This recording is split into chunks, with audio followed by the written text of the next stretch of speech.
Hello students, how are you? I am Chitranjan Kumar.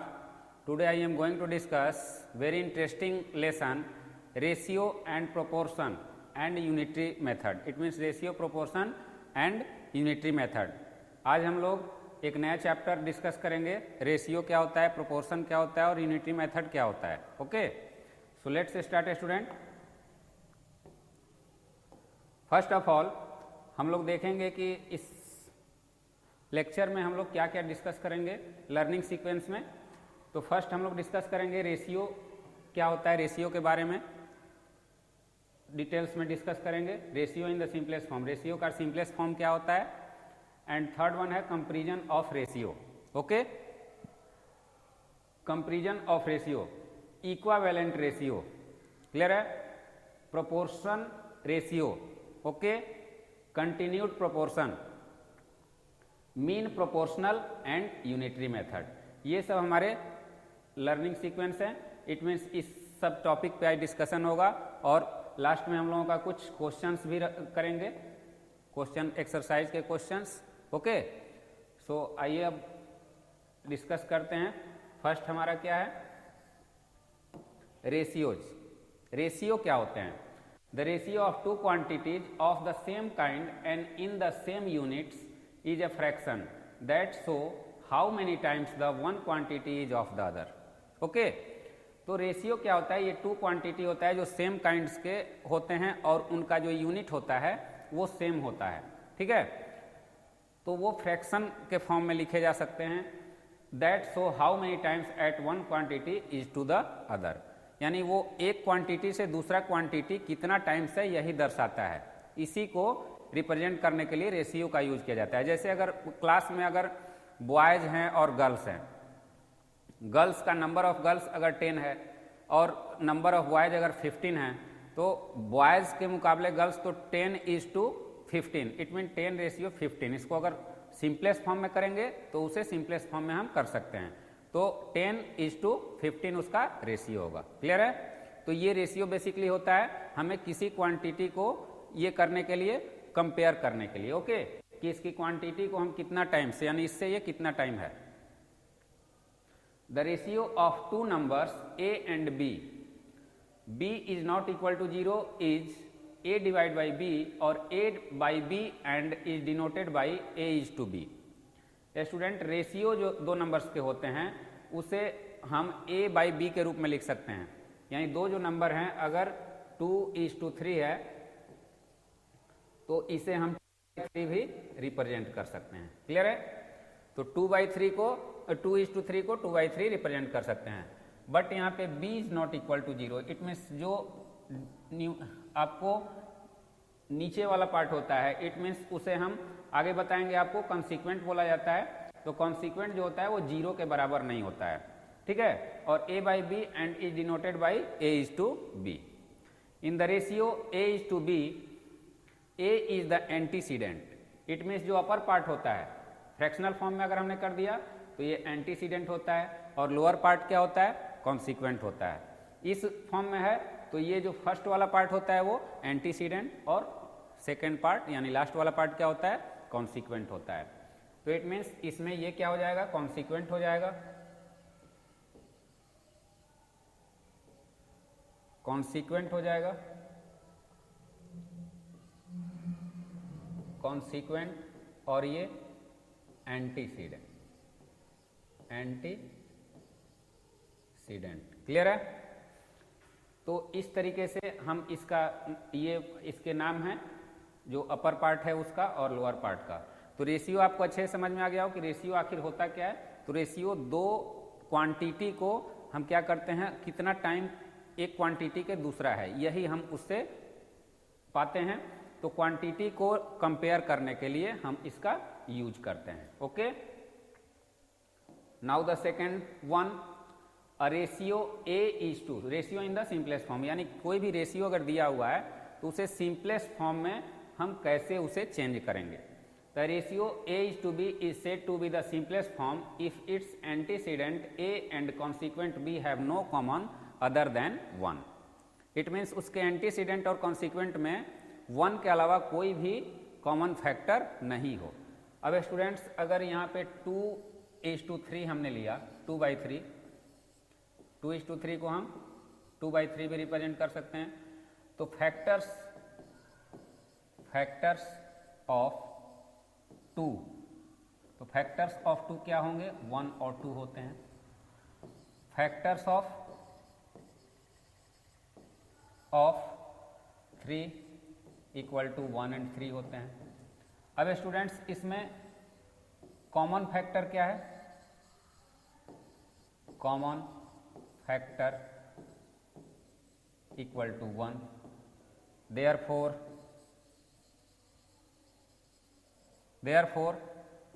2:3 is in simplest form,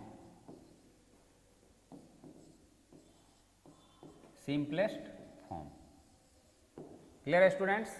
तो इस तरीके से आप लोगों को ये समझना है कि ये सिंपलेस्ट फॉर्म में कैसे होते हैं। तो अगर दोनों का कॉमन फैक्टर अगर 1 है तो वो क्या होगा? सिंपलेस्ट फॉर्म में। अगर कॉमन फैक्टर सपोज करें यहाँ पे 4 और 6 है, तो 4 का फैक्टर क्या होता है? 1, 2 एंड 4।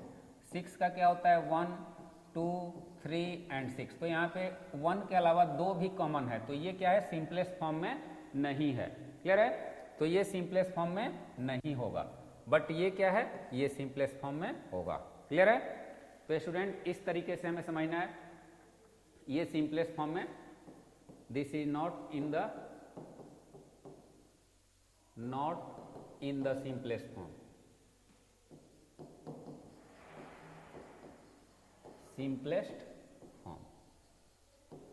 सिंपलेस्ट फॉर्म में किया जा सकता है, बट ये सिंपलेस्ट फॉर्म में नहीं है।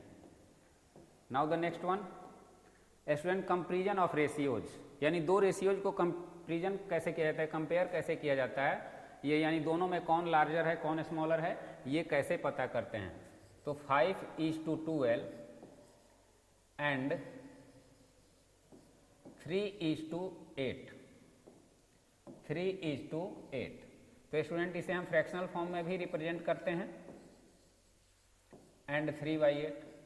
तो स्टूडेंट इसके डिनोमिनेटर का HCF फाइंड करते हैं। HCF of 12 and 8 equal to 24 होता है, आप इसे फाइंड कर सकते हैं।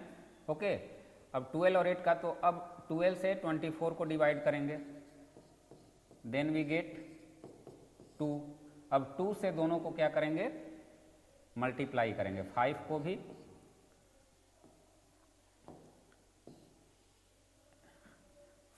करेंगे, और 5 into 2 divide by 12 into 2, 10/24। Clear है? अगेन 24 को डिवाइड करेंगे 8 से, 25 डिवाइड बाई 8 इक्वल टू 3। अब 3 आया, उसमें आपको एंटीसीडेंट और कॉन्सिक्वेंट में मल्टीप्लाई होगा, into 3, then we get 9/24। Then the students 9/24 and here 10/24। अब स्टूडेंट्स इसमें ग्रेटर कौन है? ये है, बिकॉज यहाँ पे सिमिलर आपका क्या है? डिनोमिनेटर है, तो जिसका न्यूमिनेटर लार्जर होगा वो लार्जर होता है। तो इट मीन्स यहाँ पे कौन सा हमारा होगा? यहाँ पे हम लिखेंगे 5:12 इज ग्रेटर देन 3:8। क्लियर है? तो ये स्टूडेंट समझ में आ गया कंपेयर कैसे किया जाता है, comparison of ratios. Okay, now the next one, equivalent ratios. Equivalent ratios क्या होते हैं?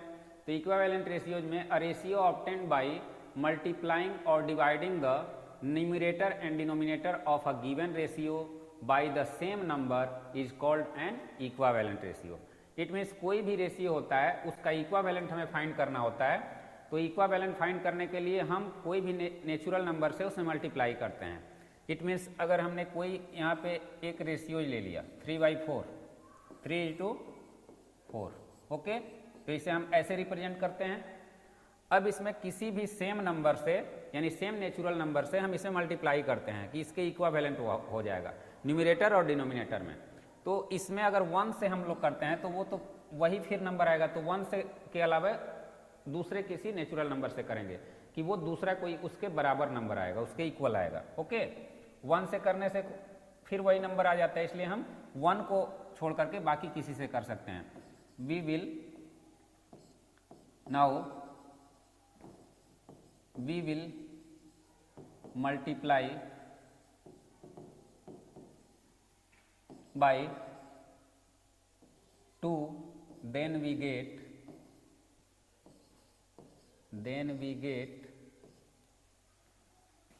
3/4 into, अब यहाँ पे 2 से होगा, यहाँ भी 2 से होगा, कितना होगा स्टूडेंट? 6/8 हो जाएगा। क्लियर है? तो 6/8 है तो इसके इक्विवेलेंट है। 6/8 is an equivalent of 3/4। Okay, इसके अलावा हम मैनी नंबर्स फाइंड कर सकते हैं, मैनी रेशियोज हम फाइंड कर सकते हैं। तो यहाँ पे आप इसको इस तरीके से भी लिख सकते हो, यहाँ रेशियो पूछा जा रहा है तो इसे रेशियो के फॉर्म में भी आप रिप्रेजेंट कर सकते हो। ओके, तो यहाँ पे 6:8 is equivalent to 3:4। Okay, now the next one, proportional. Proportional का मतलब an equality of 2 ratios is called a proportional, यानी 2 रेशियो अगर इक्वल होते हैं तो क्या होते हैं? प्रोपोर्शनल होते हैं। इट मीन्स अगर 2:3 ओके एंड 4:6 अगर ये इक्वल हैं, तो इक्वल कैसे हम फाइंड करेंगे स्टूडेंट्स? तो इक्वल फाइंड करने के लिए 2/3 और इसे हम क्या करेंगे? दोनों सेम डिनोमिनेटर में करेंगे। ओके, तो ये 6 है, 3 6 का एलसीएम क्या होता है? LCM of 3 and 6 equal to 6। Okay, अब यहाँ पे क्या होगा? ये आपको 3 से मल्टीप्लाई होगा 2 टाइम में, यहाँ 2 से मल्टीप्लाई होगा 2 टाइम में, 4/6 और ये भी 4/6 है, तो बोथ आर इक्वल। ओके, तो ये इक्वल हो गए। तो यहाँ पे हम क्या लिखेंगे? 2:3 प्रोपोर्शनल का ये साइन है, प्रोपोर्शनल 4:6। ओके, ये आप हो गया, ये प्रोपोर्शनल है, प्रोपोर्शन का साइन है। ओके, तो स्टूडेंट्स इस तरीके से 2 अलग अलग अगर रेशियो को अगर इक्वल होते हैं, इक्विवेलेंट होते हैं तो क्या होते हैं? वो प्रोपोर्शनल हो जाते हैं। क्लियर है? Now the next one, 3 numbers A, B, C are said to be continued proportion if A, B, B, C are in proportional. It means 3 आपको कोई भी नंबर दिए हुए हैं और वो कंटिन्यूड प्रोपोर्शन तब कहे जाते हैं जब वो इस फॉर्म में प्रोपोर्शन होते हैं। ठीक है, इट मीन्स कोई नंबर हमने ले लिया और इसका एक और होता है कि इसमें product of extreme term equal to product of mean terms होते हैं, तो क्या होते हैं? प्रोपोर्शनल होते हैं। अब स्टूडेंट्स अगर कोई हमने नंबर ले लिया 3, 6 ओके और 12। अब स्टूडेंट्स ये ए हो गया, ए के बदले में हमने क्या ले लिया? 3, बी के बदले में 6 ले लिया और सी के बदले में 12। तो अब इसे हम कंटिन्यूड करेंगे, तो जो ये मिडिल टर्म है उसे कंटिन्यूड करेंगे, तो उसे ऐसे लिखेंगे। ओके, 6:12। ठीक है, तो अब ये जो आपको अभी मैंने प्रोपोर्शनल आपको बताया कि ये प्रोपोर्शनल यहाँ पे प्रोपोर्शन का साइन यूज किया जाएगा। इस तरीके से ये प्रोपोर्शन है कि नहीं है, तो इसे चेक करने का ये फॉर्मूला है। प्रोडक्ट ऑफ एक्सट्रीम, एक्सट्रीम का मतलब ये होता है बाहरी जो होता है, और मीन का मतलब ये जो इनर पार्ट होता है। तो ये मीन हो गया और ये एक्सट्रीम हो गया। ओके, तो मीन और एक्सट्रीम को मल्टीप्लाई करते हैं, तो एक्सट्रीम क्या है 3 into 12 equal to 6 into 6, both are similar, 36 equal to 36। तो दिज तो यहाँ पे स्टूडेंट्स ये जो है आपको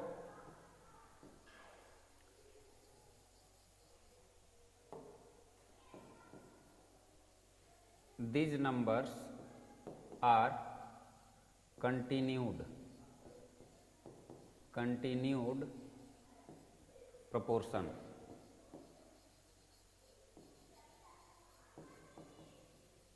ओके, ये कंटिन्यूड प्रोपोर्शन है, क्यों? क्योंकि बीच वाले टर्म जो मीन है उसे हम रिपीट करते हैं तो वो क्या होता है, वो प्रोपोर्शन हो जाता है। क्लियर है?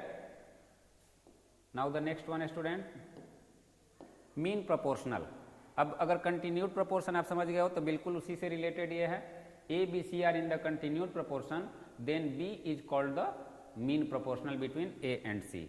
अब अगर इस तरीके से कहीं पे भी लिखा हुआ रहेगा देन तो ये क्या है, ये मीन प्रोपोर्शन बोले जाते हैं। ओके, ये मीन प्रोपोर्शनल होते हैं, mean proportional.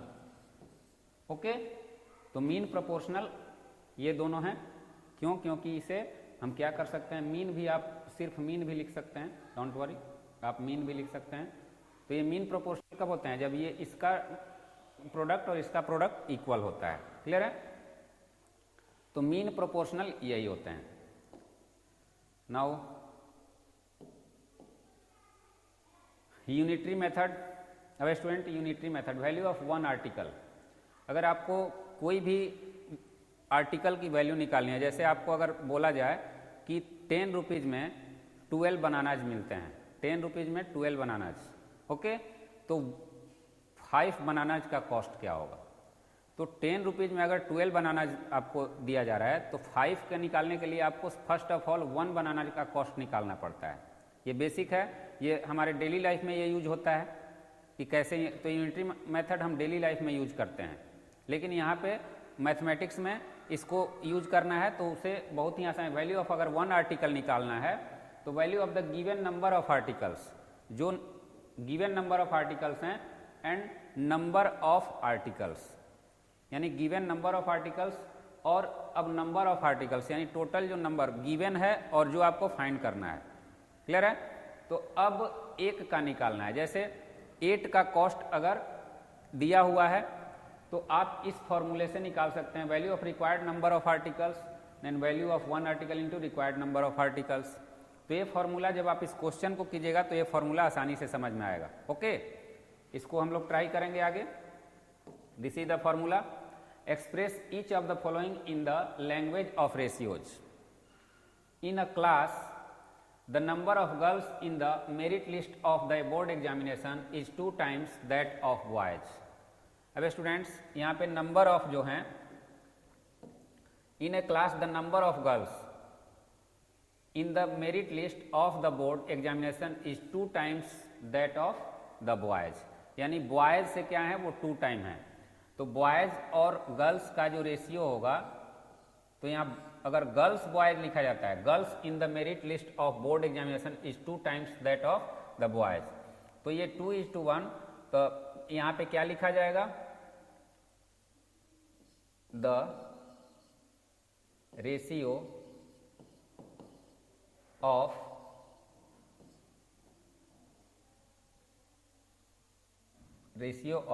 The merit list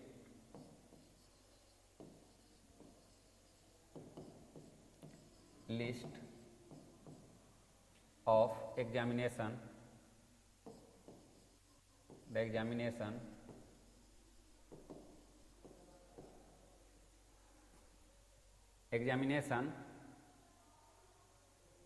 girls to girls and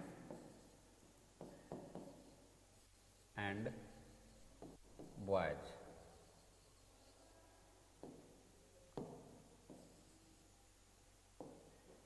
To the examination of girls and boys. Okay, ratio of the merit list to the examination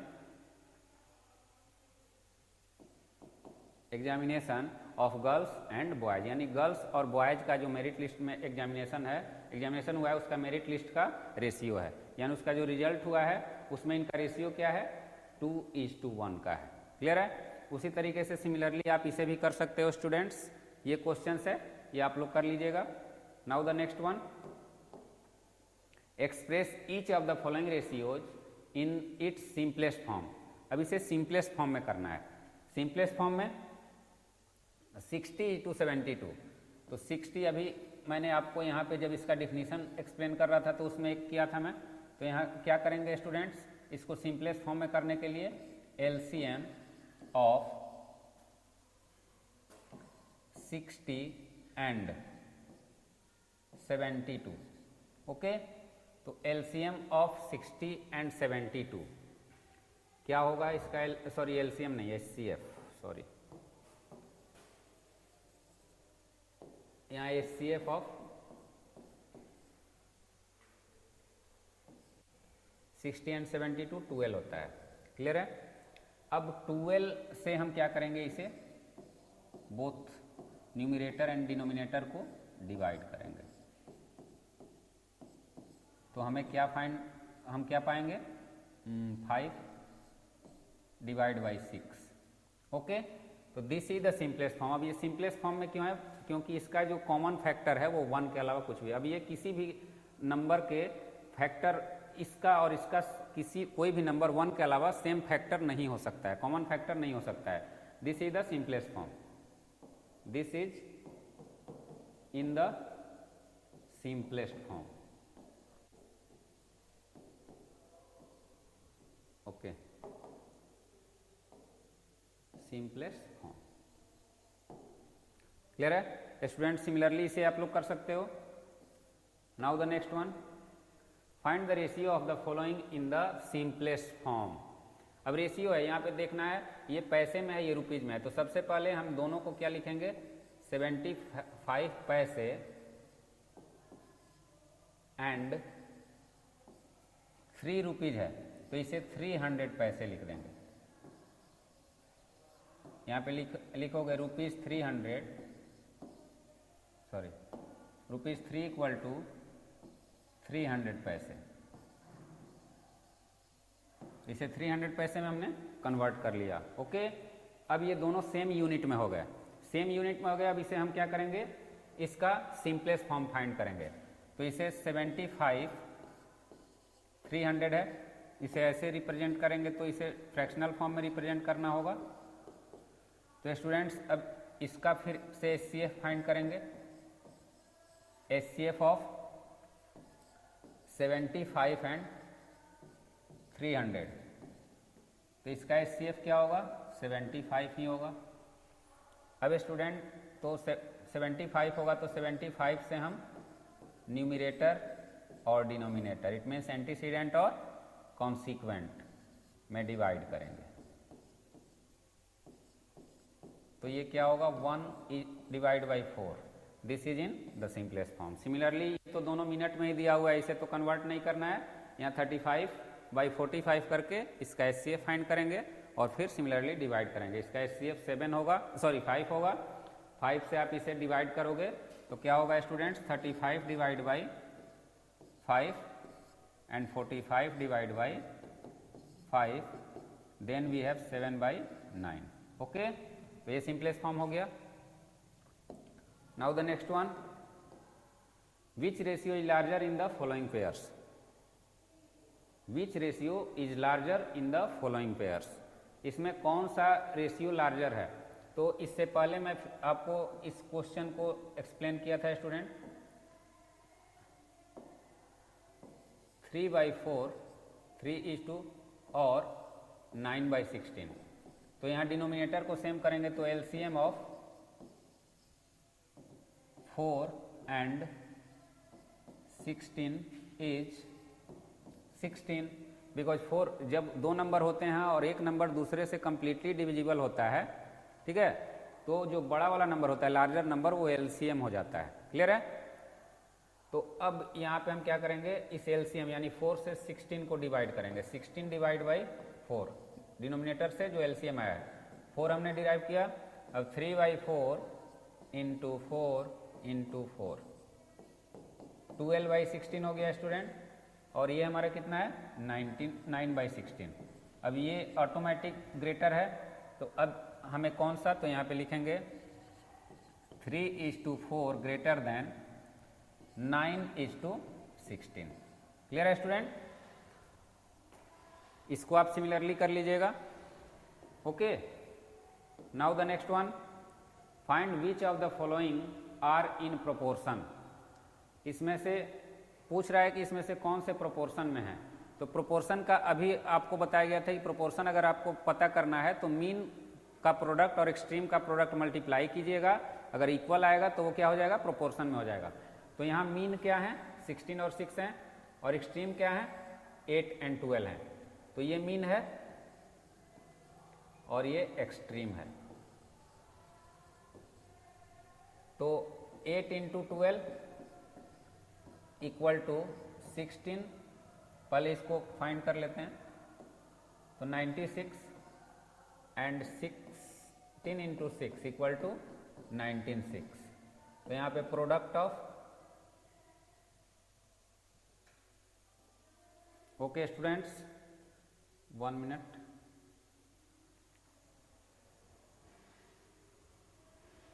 sorry for interruption.